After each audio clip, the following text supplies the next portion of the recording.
So you are the second person that I've talked to who, for legal reasons, is not in the U.S. and I've had to do a Zoom interview with, because I typically don't do Zoom interviews. So could you sort of explain your geographical situation that you're in right now, and Certainly.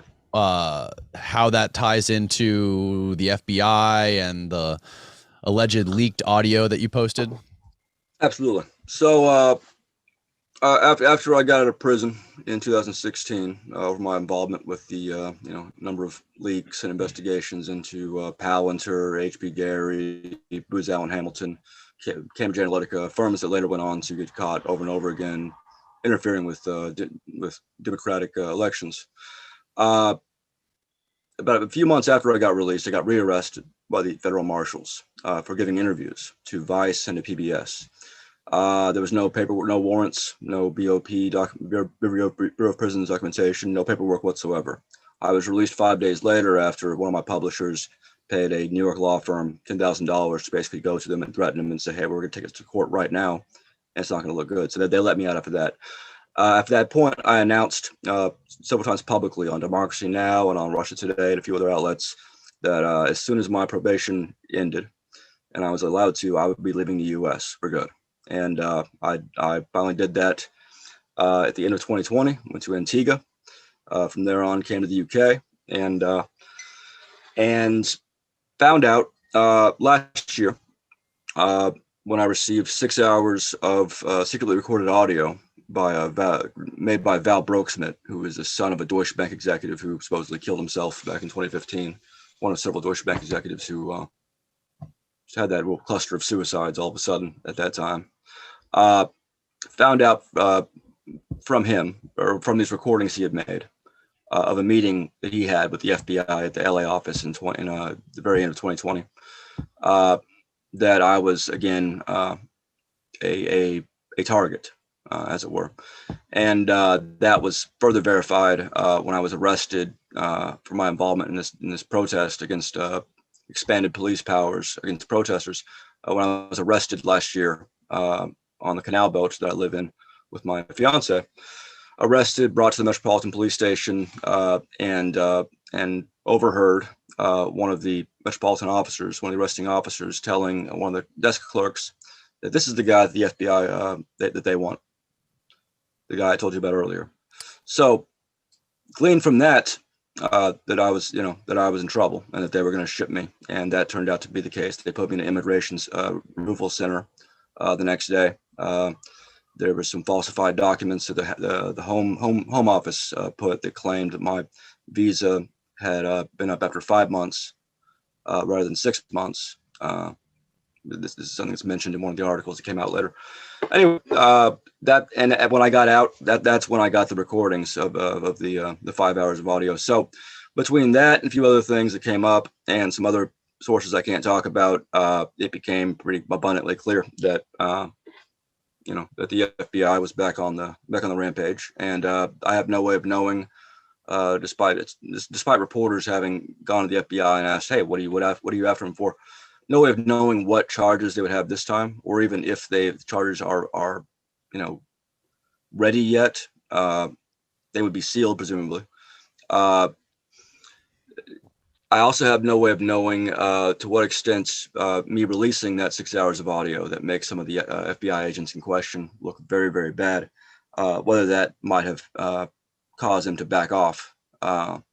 Likewise, I have no way of knowing if the fact that the guy who made those recordings, a former colleague of ours, Val Brooks, that I mentioned, who turned against us to the FBI in order to get help with a child custody case.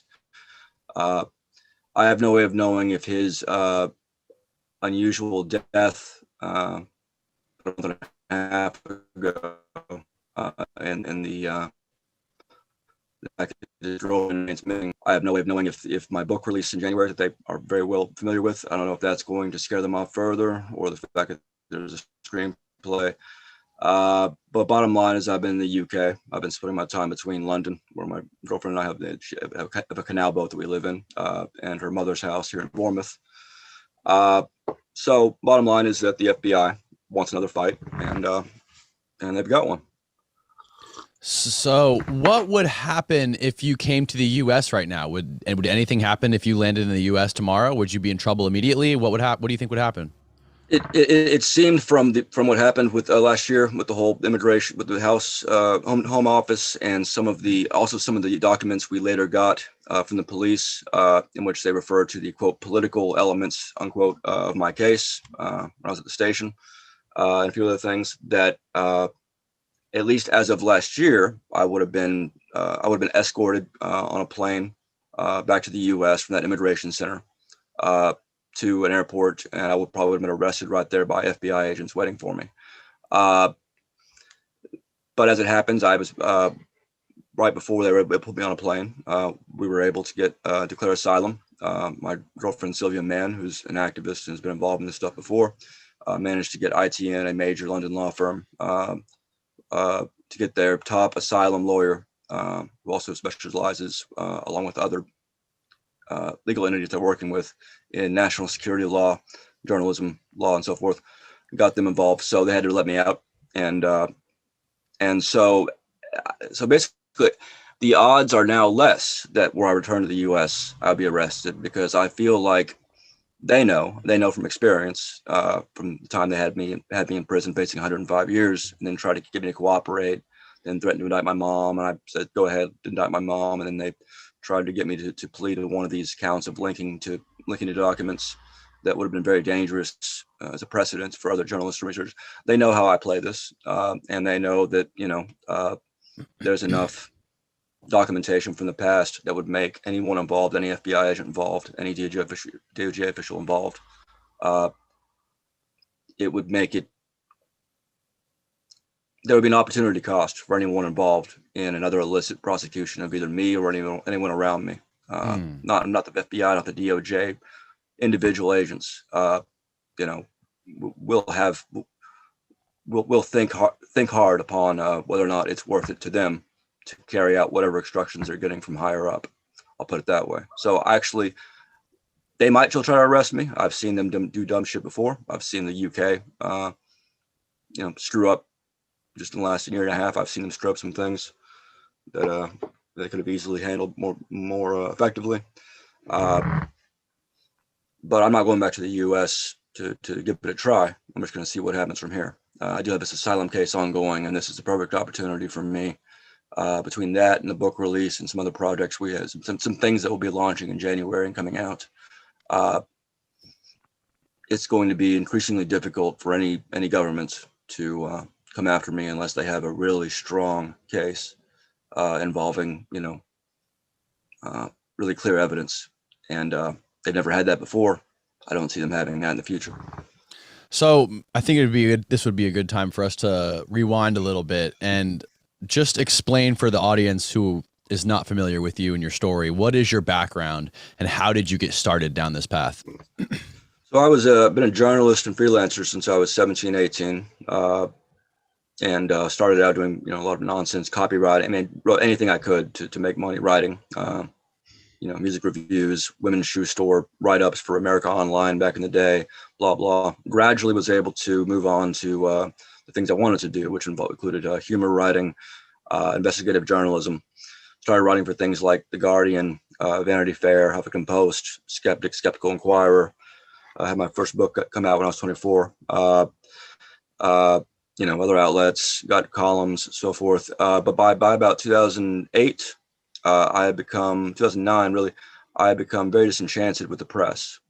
I had seen it from all angles, and I knew enough from what I'd seen that it was not up to the task of providing informed consent to the public about some of the easy issues, much less the more complex issues. It was something that could be easily played upon. It could be easily conned and had been by any political strategist, who spends 20 minutes thinking about how to do so. So I was very concerned. I had actually had a panic attack in 2007 when this came to me, my only panic attack I've ever had. And so 2009, me and Michael Hastings, who's now dead, he was a journalist for Rolling Stone and Newsweek, he's the one who wrote an article that forced the resignation of General McChrystal in Afghanistan. The day after Hastings' article came out about McChrystal, and war there. Him and I had some talks about what we could do to develop some kind of mechanism to improve the press, and that's what Project PM eventually came out of. About a year later, early 2010, I wrote an article for Huffington Post about Anonymous and about how its ongoing campaign at that point against the Australian government, against proposed internet censorship legislation, how it had, by bringing attention to the issue, at the very least,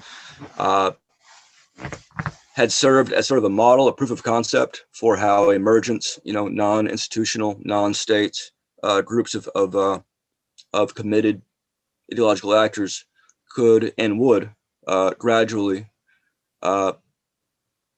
become capable of taking on nation states in more important and more decisive ways. And then a year later, very end of 2010, I was recruited by the people within the AnonOps server, an internet relay chat server, from which a lot of the things that people heard about back then,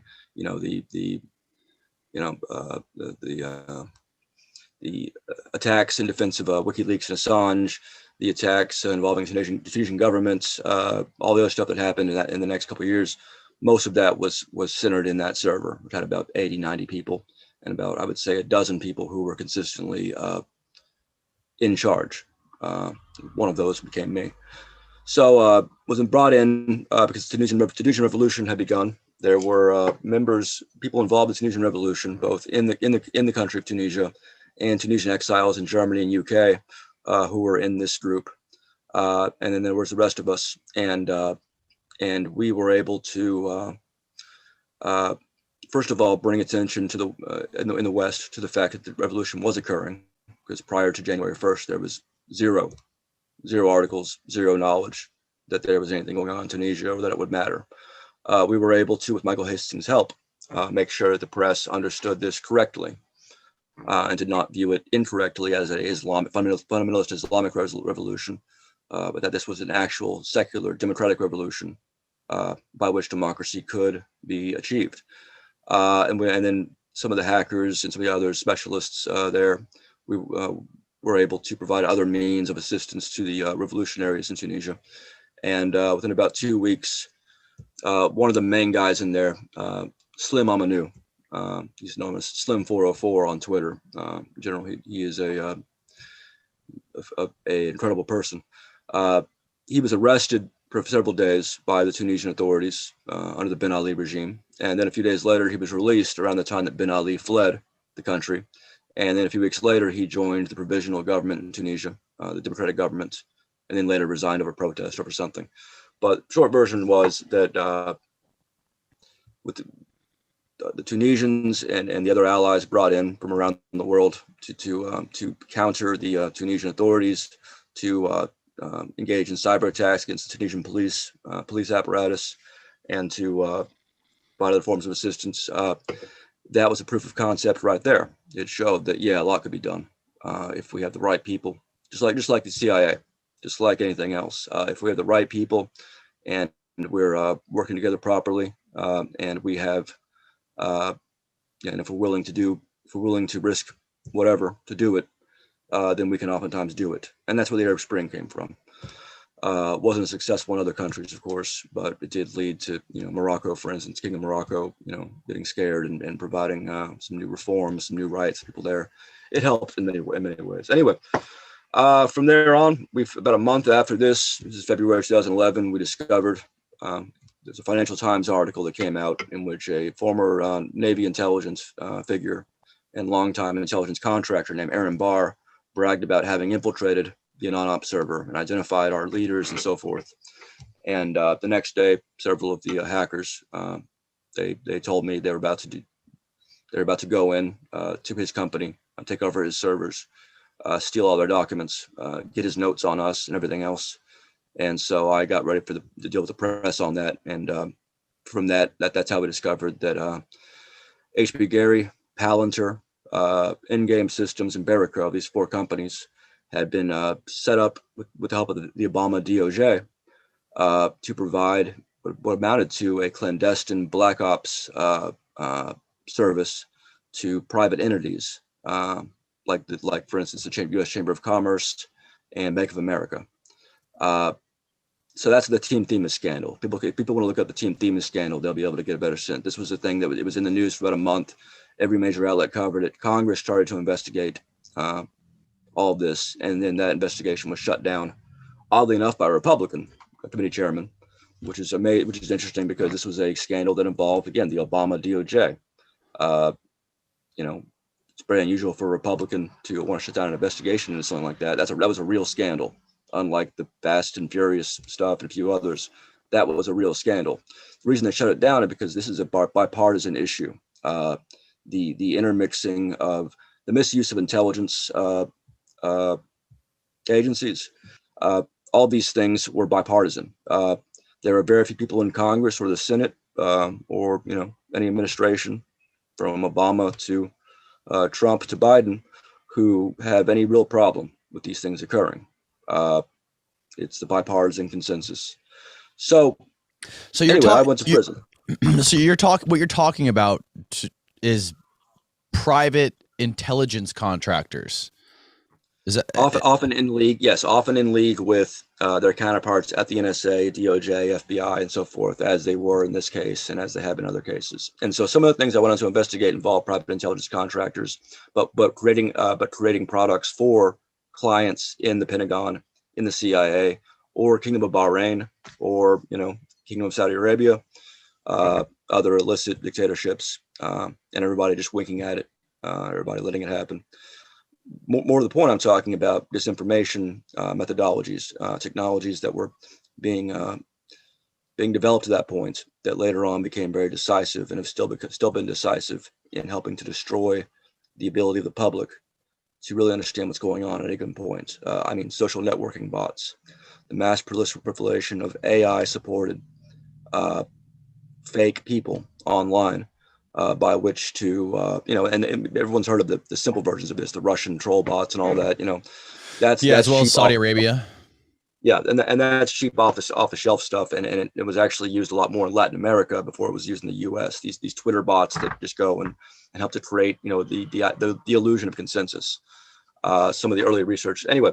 So, without getting into these specifics, we over the next year and a half, me and my team, in coordination with some other journalists, sometimes with me writing in The Guardian, sometimes with me writing just publicly, putting stuff out, we came across a lot of things that we weren't supposed to, and that the public was not supposed to know about.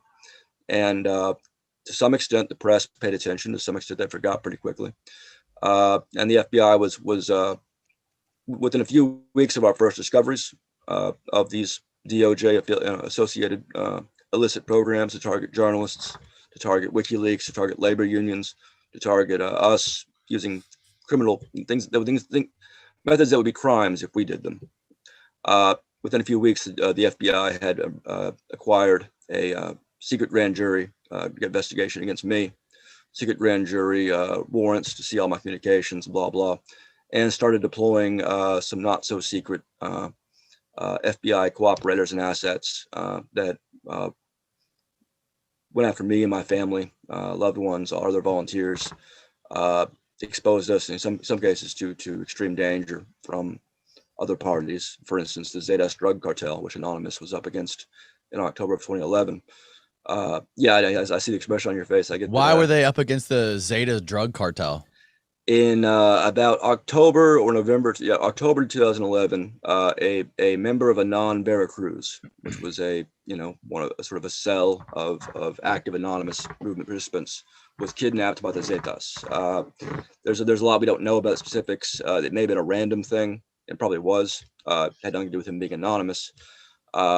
He was held for ransom. This is one of the things the Zetas do, aside from drug running, or used to do, or of their capabilities. Anyway, so the Anon Veracruz people began, they asked for some assistance on this. What they wanted to do was somewhat controversial among some of the American Anons. What they wanted to do was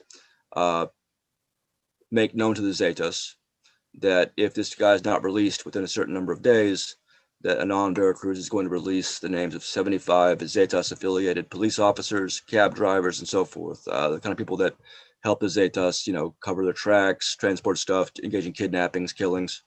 And had they done that, there were, especially at that time in Mexico, there's a lot of groups that are very well armed and trained, not the police, not the military, that make it a point to execute such people. And because this was a war. This whole operation was very popular in Mexico. It was less popular among some of the douchey, some of the hacker sorts and some of the people with no skin in the game, who started objecting to it, who started like attacking non-Veracruz for this because because they thought it was unsafe or whatever. And so I stepped up and kind of became the face of that by explaining this to the press and to other Anons and saying, hey, it's not your fucking business how these Mexican Anons handle the kidnapping of one of their own or handle the Zeta cartel. None of you know anything about the cartels. You never lived in Mexico, whereas I have, and my family comes from the border and all that. But more to the point, these Mexicans live in Mexico. They deal with these cartels. They're going to do this, and the reporters and the Anon participants in the U.S. and Europe and elsewhere who are objecting should reconsider or shut the fuck up. Anyway, so as often happens, the press decided that I was in charge of this entire operation. And there's a bunch of articles, if you look up Barrett, Brown, Zetas, from mainstream outlets, The Atlantic, whatever else, proposing that maybe I'm gonna get my head cut off in Dallas, Texas. Anyway, in that period, some of the people that were involved with HB Gary, in the FBI and so forth, did such things as posting my mom's address online on Twitter and tagging the Zetas in them. Yeah. This is one of the things that later drove me to. Where did they post this stuff? Where were Twitter. These people that work within these companies and within the FBI doxed your mom on Twitter. Yep, including Aaron Barr, using the name Narganon. Aaron Barr was the CEO of HB Gary, the first company we investigated. Tom Ryan, another guy who was involved with another FBI cooperator and asset. Anyway, yes, several of them posted this and did not get kicked off Twitter. There was no repercussions for them. And that's kind of how this stuff goes, and that's the least of it. You can still find hundreds and hundreds of death threats against me by FBI cooperators that are just sitting on Twitter, that have never gotten anyone in trouble. It's the same thing for other people who are very active in exposing intelligence operations. Palantir, Peter Thiel, his network. We all get the same treatment, and some of us fare better than others. Some of us end up dead. Some of us live to fight another day. So once your mom got doxxed on Twitter, that's what led to you making that video that you posted, I believe, on YouTube. No. Okay. No. What that led to me was calling her and asking her to leave the house, and then calling actually local police and saying, hey, I normally wouldn't call you guys, but some of your buddies in the fucking FBI have just done this, so I want you to patrol on that block because if anything happens to my mom. Anyway, no, I didn't want to threaten the FBI until much later. So in March 2012, I was raided by the FBI at my mom's house. They had come to my apartment first. I had left the previous day to go to my mom's house, knowing they were coming. That I had a tip, and so they came to my mom's house without a warrant, asked to speak to me. I said, "Come on the backyard, let's talk." And they asked me if I wanted to give them any laptops, and I said, "No, I really don't want to give you any laptops," and so on and so forth. And they left. A few hours later, they came back with a warrant, searched my mom's house, detained her downstairs.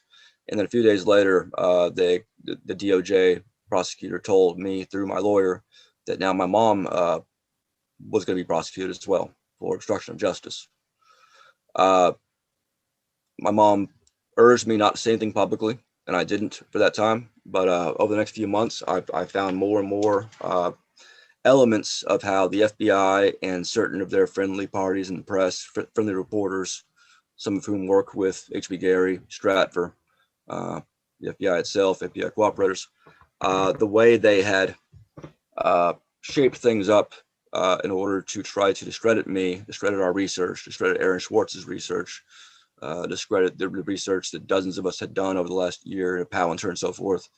And and some of the things the FBI, I caught the FBI doing more things and being involved in more things. And I knew if I just, and I tried my best to go to reporters and other comrades and say, hey, look, this stuff's going to happen to me. I'm going to go to prison. Please be in a position to make sure these things about Palantir and Booz Allen Hamilton and the NSA, that they get out no matter what. I said that to Glenn Greenwald in the last communication we ever had, at that point until years later. And nothing came out of it. And so finally in September, I made a video saying, look, here's the things we've caught Aaron Barr doing. Here's the things we've caught the other FBI assets doing to me, to my mother, to our colleagues. Here's what we've caught them planning to do to the families of labor union leaders that they were going after. Aaron Barr was in their proposals that Palantir and these other companies created to show Bank of America and Chamber of Commerce. They were going to investigate the children and families of their targets, labor union leaders, journalists, whoever. And in fact, had started doing so in these documents. So what I said was, since apparently that's all legal, I'm going to see if it's legal when I do it. So I'm going to look into the family of this FBI agent who's threatening my mom, and and we'll find out if there's a double standard here.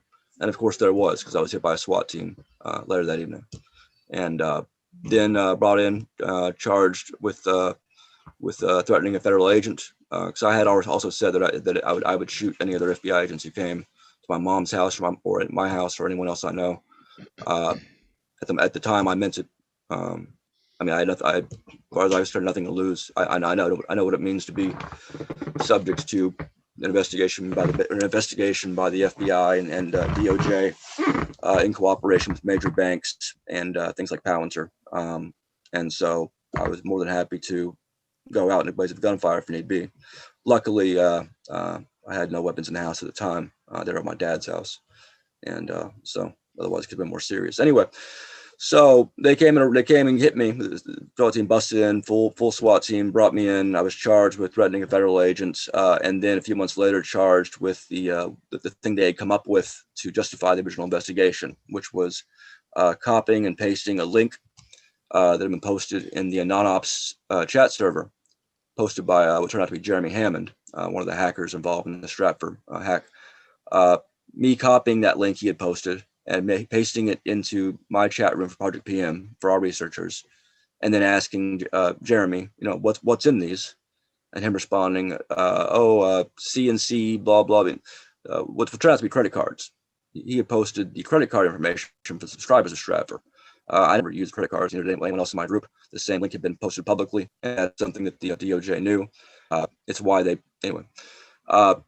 But I was now facing 22 years on that mandatory minimum, 11 counts of aggravated identity theft for copying and pasting that link that that it was one of hundreds of links I copied and pasted. The first one that involved credit card numbers. I was charged with that. And then they charged me with obstruction of justice as well, along with my mom.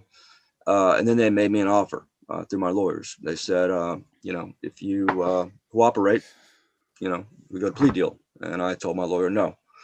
A few months later, they charged my mom with obstruction of justice.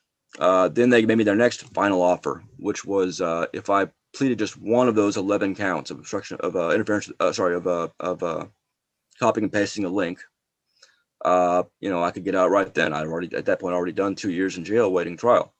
And I said no. And the reason I said no is because had I pled a single one of those charges, the precedent established would have allowed the DOJ to prosecute any researcher, journalist, or other regular civilian that they found to be dangerous,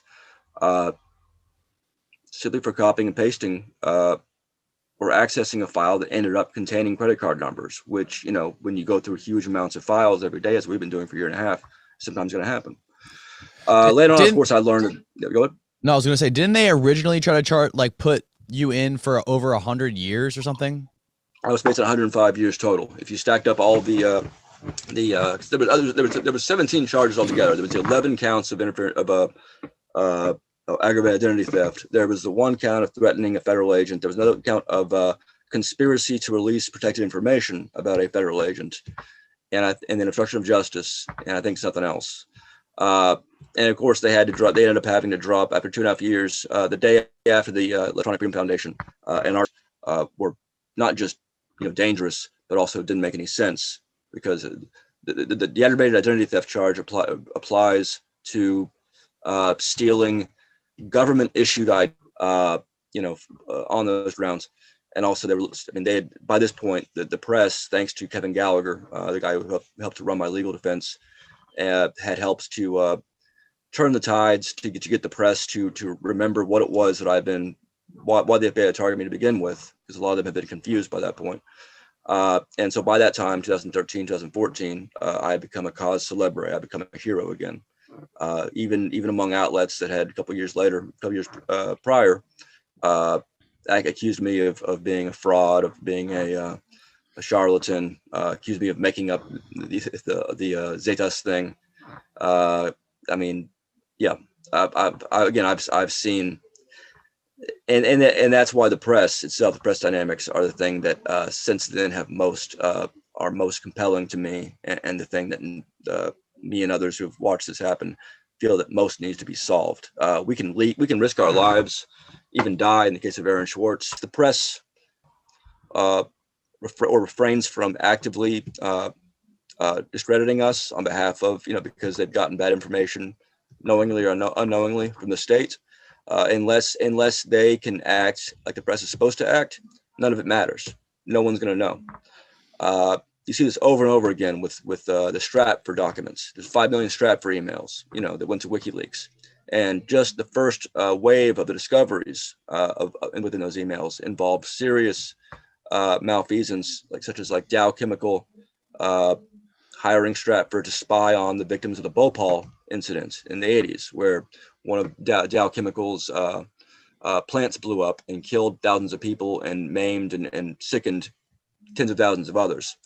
Stratfor, the company I went down over, that I owe $800,000 to in restitution, was spying on that group that was trying to compel Dow Jones to pay some restitution, probably $40 each, to the remaining Indians. That's just one of many things we came across. So what I'm saying is that, and the press, rather for the most part, particularly certain individuals like Adrian Chin, Joseph Min, Sam Biddle, John Cook, people who would go on to The Intercept and become editors there and writers there, just like I would. There was a number of people who, because they wrote the first pieces putting out this information, those articles were then taken as trustworthy by other larger outlets, New York Times, Atlantic, whatever. And so what I came to learn and what I'm able to document now is that all it takes is a few, let's say, on the take, corrupt, or FBI aligned journalists or intelligence community aligned journalists to create a narrative that will ensure that the actual meat, the content, the actual issues that affect everyone that we put out. All it takes a few of them to ensure that a large portion of the press either ignores it or discredits it.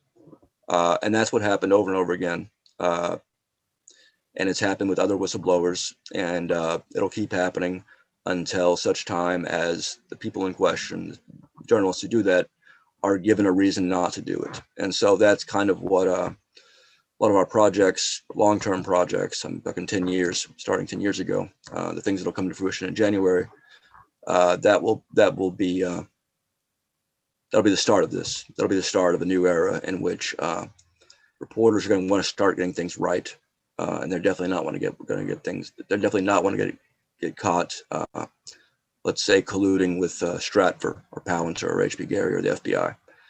That's a weird thing, because it's a big thing you see now. I mean, especially in the U.S. I don't know. I'm not familiar with the U.K., the press in the U.K., but I mean, obviously right now, I think a lot of people are pretty aware of the alignment with companies like CNN and MSNBC being aligned with and hiring all kinds of ex-Pentagon officials, ex-CIA operatives, FBI operatives, and all these people using them and reporting on direct reports from the Pentagon without even trying to verify anything.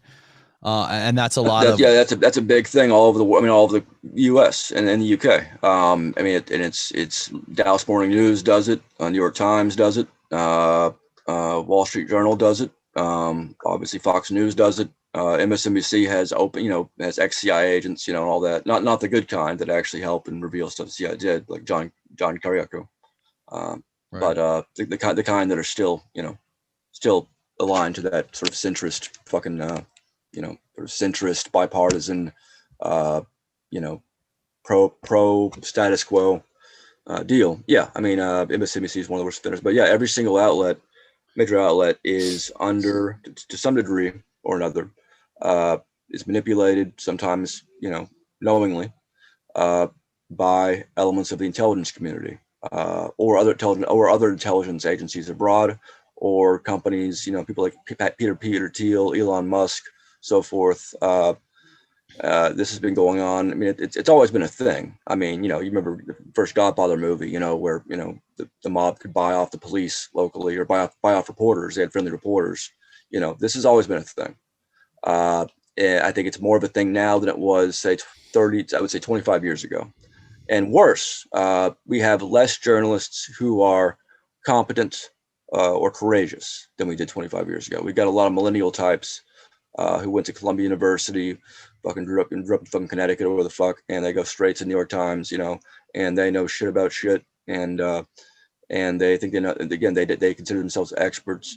You've got a lot of people who use the term conspiracy theory without thinking about what that means, and just announcing prima facie certain things as conspiracy theories, and then of course engaging in what they would otherwise term conspiracy theories, if those things align with their ideological interests or with what they think is the case. You have a lot of cowards, who even know, being aware of certain things within Hollywood or press, have been caught, thankfully, suppressing that information. This includes my former editors at Vanity Fair, who killed 2 of my stories for them because the stories were about friends of fucking Graydon Carter, the publisher there. Graydon Carter, same guy who helped protect Epstein for so many years. As one of the really. Oh yeah. Look at people should look up Graydon Carter Epstein, because there was a woman, I can't remember her name now. I think I talked to her once. She would try to do a piece on Epstein for Vanity Fair, and Graydon Carter made sure that didn't happen. Again, this is stuff that in many cases has been documented. It gets lost in the fog, lost in the scrum. But one of the things that we are trying to do in terms of some of the projects we're putting out, the large compilations of raw materials, recordings, emails, screenshots, stolen documents, whatever. Just like with Project PM, which scared the government so much it had to fucking come after me in ways that embarrassed a lot of DOJ officials. This project will do the same with the press. And all these things that are already known, already public, made public by others, not me. Those will be kind of compiled in there with entries for every single reporter and editor that we have stuff on. And then we have the vast amount of material that I have and that a few of my colleagues have, because we've been dealing with the press. We're part of the press. We've been interviewed by the press, been sources for the press, been written about by the press.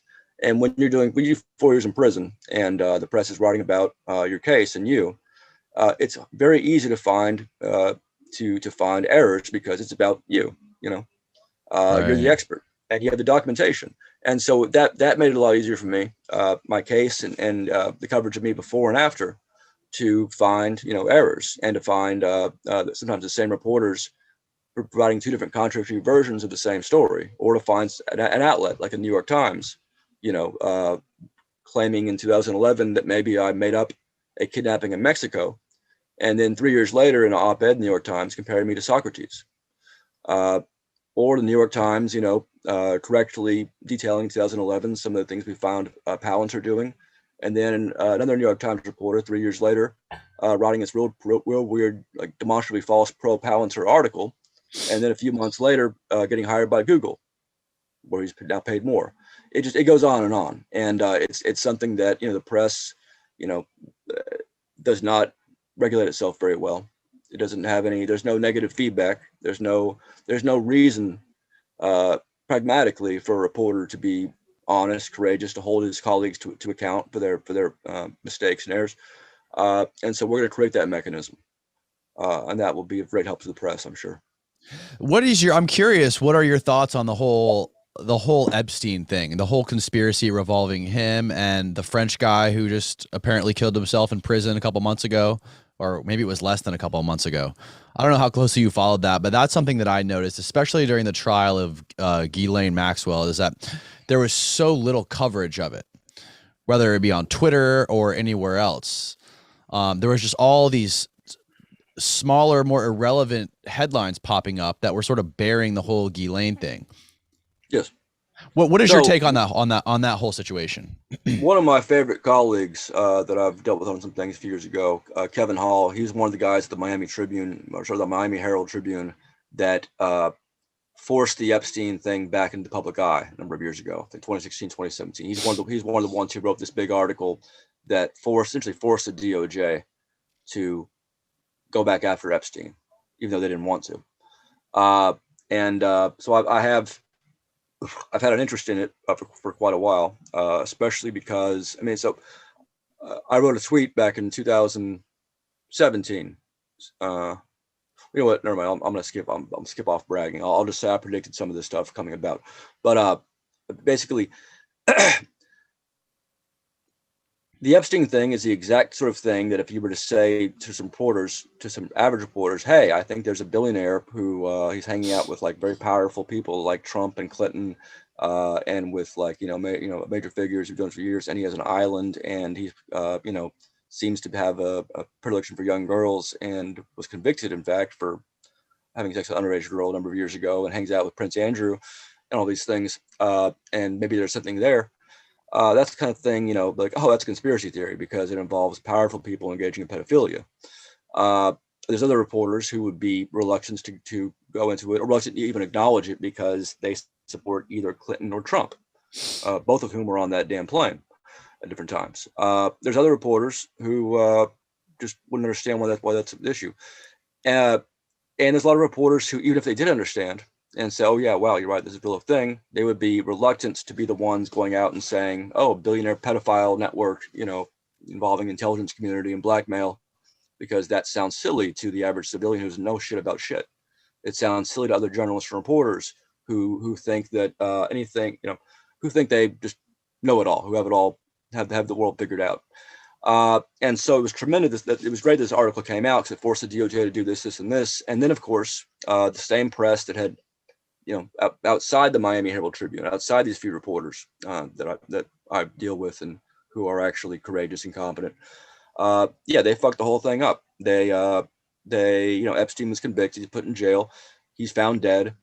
Immediately, you have the same outlets that allowed this shit to happen, or in some cases, like Vanity Fair, helped to cover up like Epstein, or other outlets that covered up, the what are the two brothers in Hollywood that started the Me Too movement? You have the same outlets referring to the idea that maybe he didn't kill himself as a conspiracy theory, And then, of course, later you have documents coming out, autopsies and all that. No, it's not a silly that happens all the time, and it's not a silly conspiracy theory to want to look into. It's not. There's nothing.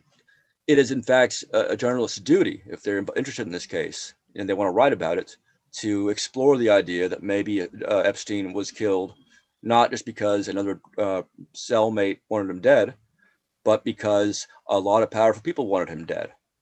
Because a lot of powerful people had been on his fucking island and on his plane, fucking little girls, probably being taped, probably for a purpose involving, let's say, a combination of U.S. and Israeli intelligence in order to blackmail and control those people. There's a number of individuals out there who would find that to be not worth investigating, even though a lot of portions of it have come out since then. Like there's tons of on the record people from intelligence, state, and all that. There's tons points to the conclusion that among me and my colleagues, when I say my colleagues, talking about the people that I work with privately, in secure groups and so forth, who are journalists, academics, ex-whistleblowers, ex-intelligence, blah blah. we can all talk about like these things without having civilians in the way, being like, oh, that's, I've heard Alex Jones said something about that. That means it's wrong, like that kind of shit, So, no, it's pretty fucking obvious that Epstein, even aside from how he got all his money, was involved in a successful effort, for a while, no doubt, to compromise powerful individuals. That's what the Russians have been doing for years, what the U.S. has been doing for years. It's what sometimes I do for years, just not involving pedophilia in little girls. Well, actually, I should take that back. Back in 2007, 2008, just like with the the show Perverted Justice or Catch a Predator. Yes. Yeah. Well, there's a lot of us doing stuff like that back then.